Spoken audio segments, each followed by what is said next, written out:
15 years from now.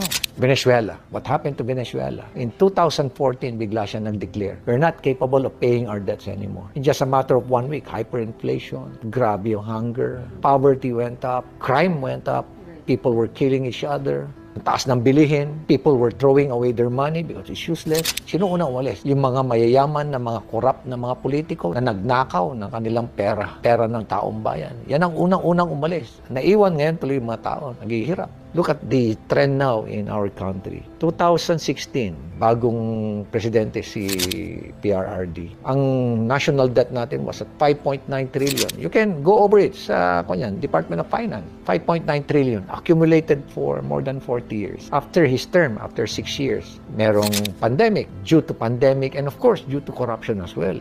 Ang utang natin ng June when he left was 11.7 trillion. Na doble. At the end of December, same year, bagong administration, 13.4. 2023, 14.6. 2024, how much was just our national debt? 16.04%. Ang projection was 15.58. Hindi nangyari. It was 16.04%. At the end of 2024, January, it was already at 16.31 trillion. The projection this year, at the end of 2025, is 17.38 trillion. Kapag mo, in just a matter of 8 years, na-triple kagad yung utang natin. And unfortunately, yung budget natin, 20% of our budget goes to someone else's pocket.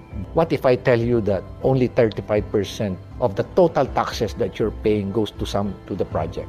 Sabi nga ni Secretary Singson, alam mo Benji, noon, hindi ko matanggal yan yung corruption dyan sa DPWH. Kaya ang ginawa ko na lang dyan. Nilimit ko na lang ng 10%.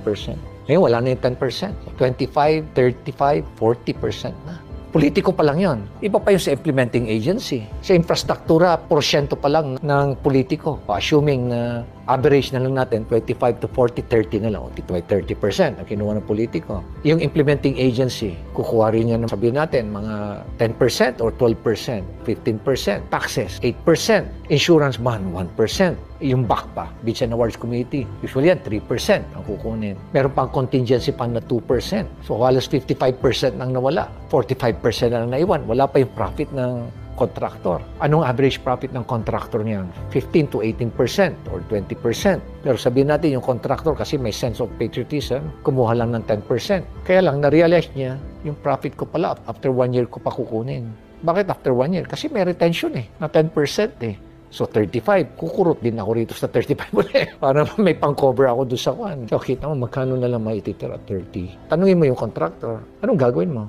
Isa substandard kasi. Look at the rock netting. Nagbabagsakan. Bakit walang nag-imbestiga? Lahat sila nakinabang. And this is worth hundreds of millions. They have a share of the loot. Kaya wala nag-imbestiga. It's systemic, it's massive, it's structural, it is sustained.